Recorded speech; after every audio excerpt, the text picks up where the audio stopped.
হয়েছে, এবারে কি করবি? নমস্কার বন্ধুরা, শুভ সকাল। তোমরা সকলে কেমন আছো? আশা করি তোমরা সকলে খুব ভালো আছো।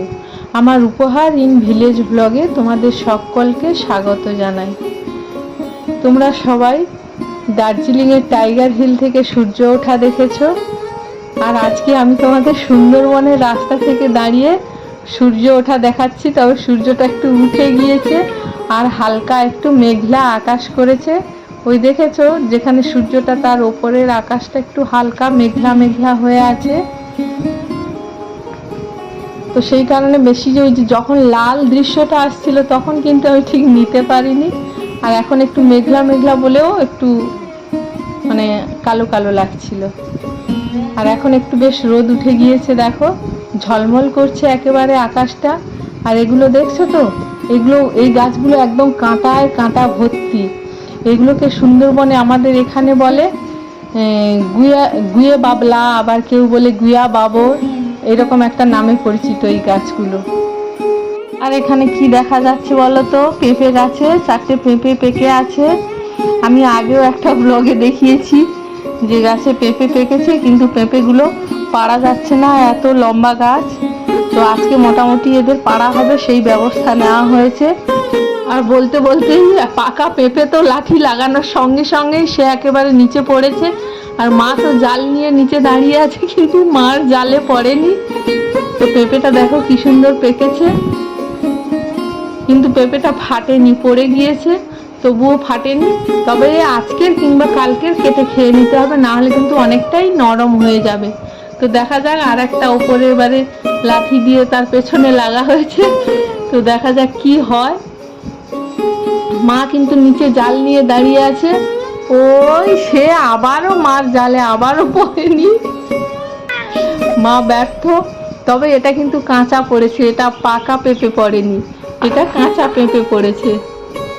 তো এবারে আরেকটা পেঁপে, এও সে মার জালে পড়েনি। মোটামুটি মা সবসময় ব্যর্থ হয়ে যাচ্ছে। আসলে মাও একটু ভয়ে ভয়ে দূরে সরে আছে, যদি গায়ে পড়ে, যদি মাথায় পড়ে অত ওপর থেকে, এটাই হচ্ছে ঘটনা। তো দেখা যাক মার জালে কখন পড়ে। তো এখনো পড়েনি মায়ের জালে, ওই পেয়ারা গাছের ওই দিকে গিয়েছে, মা ওদিক থেকে কুড়িয়ে আনছে। মা মোটামুটি ব্যর্থ হয়ে যাচ্ছে, দেখা যাক শেষমেশ কি হয়, মায়ের জালে একটাও পড়ে কিনা।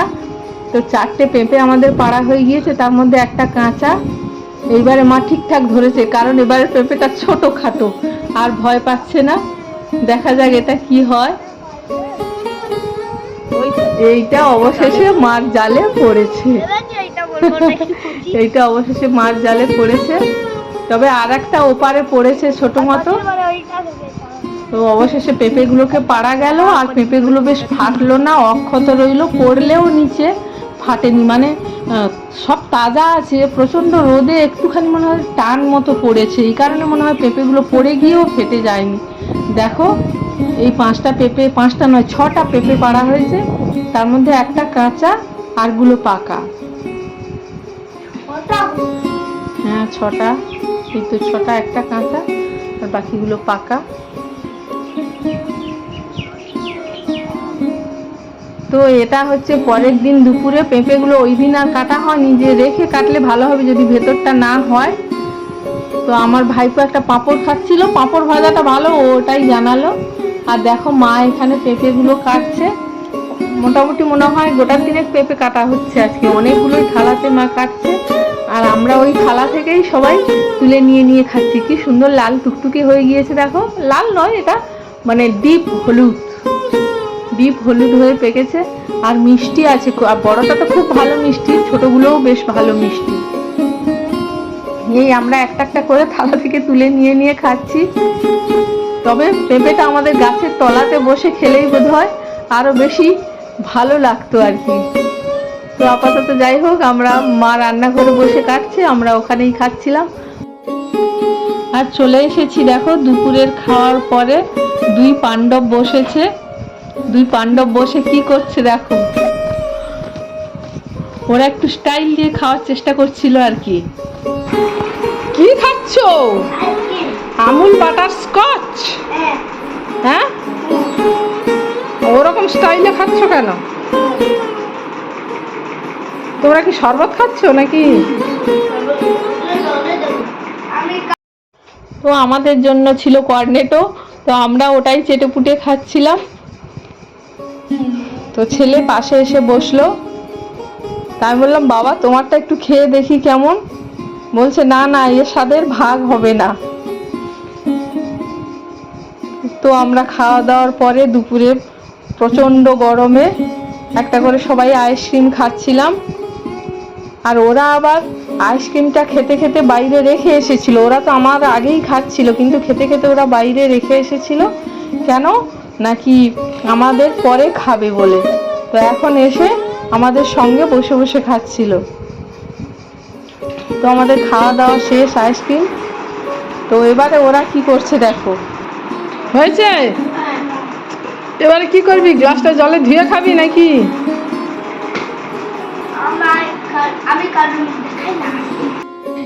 এবারে খাওয়া দাওয়া শেষ, যে যার কাউন্টারে সে তার প্রবেশ করে যাচ্ছে, কারণ প্রচণ্ড গরমে দুপুরে একটা ভাত ঘুমের ব্যাপার আছে।